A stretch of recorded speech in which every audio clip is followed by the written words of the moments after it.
بسم اللہ الرحمن الرحیم۔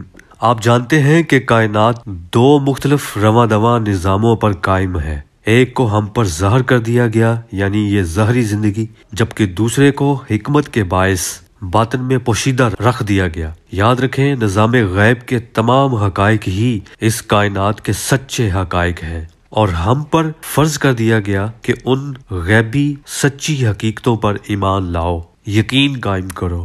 غیب پر کیوں ایمان لانا ہے؟ کیونکہ وہی تو اصل حقیقت ہے، اور ہماری یہ ظاہری زندگی اصل حقیقت نہیں ہے۔ یہ میں نہیں، خود خالق کائنات اس آیت میں فرما رہا ہے کہ یہ دنیاوی نظام یعنی ظاہری دنیا دھوکہ ہے، سراب ہے، اصل حقیقت نہیں ہے۔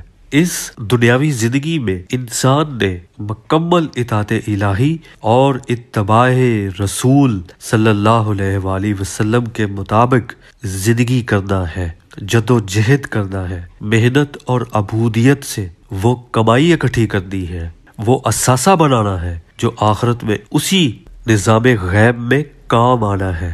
کیونکہ ایک دن ہر انسان اس فانی دنیا کو چھوڑ کر جلد یا بدیر اسی غیب کا حصہ ہونے والا ہے۔ اب آپ سوچیں، آپ نے اب تک کتنی کمائی کر کے غیب میں موجود باطنی بینک میں بھیجی ہے؟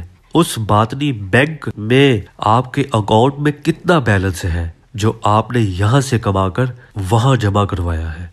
ابھی وضاحت جاری ہے، اسے توجہ سے سمجھیں، اور اگر آپ بڑے دل والے ہیں تو اس آگہی ٹی وی کو سبسکرائب کر لیں، اس سے آپ کو فائدہ ضرور ہوگا انشاءاللہ۔ جی ہاں، نظام غیب میں اللہ پاک نے ایک ایسا بینک قائم کر رکھا ہے جس کے اندر ایک کتاب ہے۔ اس کتاب میں ہر انسان کا اکاؤنٹ اوپن ہے جو انسان کی پیدائش کے ساتھ ہی کھل جاتا ہے۔ انسان اس دھوکے والی زندگی میں جو بھی سیاہ سفید کرتا ہے اس کا تمام ڈیٹا اس کتاب میں درج ہوتا رہتا ہے، اور جو انسان اپنی آخرت کی نظام غیب میں ہمیشہ رہنے والی زندگی کی فکر میں یہاں اس فانی دنیا میں نیکیاں اکتساب کرتا ہے، بھلائیاں اکٹھی کرتا ہے، اور اللہ کی رضا، پیارے رسول صلی اللہ علیہ وآلہ وسلم کی خوشنودی حاصل کر کے سب کچھ اس باطنی بینک میں باقاعدہ ایک فکر کے ساتھ جمع کروا رہا ہے، وہ اس دنیا کا سب سے عقل مند انسان ہے۔ کیوں عقل مند ہے؟ کیونکہ وہ اس حقیقت کو جان گیا ہے جو ان آیات میں درج ہے کہ جو تم نیکیاں بھلائیاں آگے بھیجو گے اللہ پاک کے پاس جا کر پالو گے، اور جو بدبخت انسان دنیا کی کمائی کو ہی حقیقت سمجھ بیٹھا، جس نے دنیاوی بینک اپنے حرام حلال مال فتنہ سے ہی بھر لیے اور آگے باطنی حقیقی بینک اکاؤنٹ میں کچھ بھی جمع نہ کروایا، تو جب وہ شخص سب کچھ اپنا دنیاوی مال و دولت یہی چھوڑ کر وہاں خالی ہاتھ جائے گا تو وہاں اس کا گناہوں والا خسارہ سامنے رکھ دیا جائے گا، اور خالی اکاؤنٹ کا پرچہ بائیں ہاتھ میں تھما دیا جائے گا۔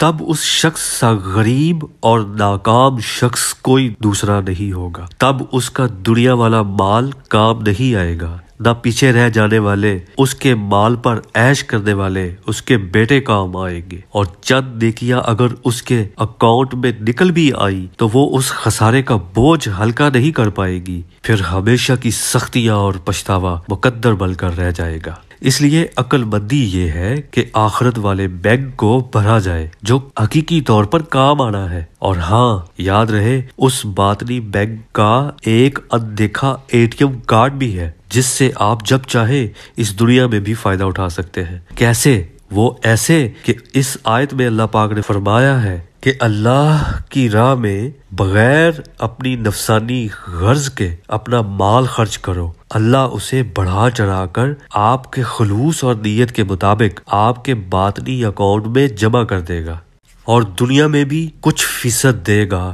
وہ کچھ فیصد آپ خود جب چاہیں پورے ایمان اور یقین کے ساتھ اس اندیکھے ATM کارڈ سے حاصل کر کے اپنے مصرف میں لا سکتے ہیں، جس میں برکت ہی برکت ہے۔ بہرحال اللہ پاک ہمیں فکر آخرت نصیب کرے، آمین۔ آگہی ٹی وی کے ویڈیوز کو لائک کریں، کمنٹس کریں، شیئر کریں، شکریہ۔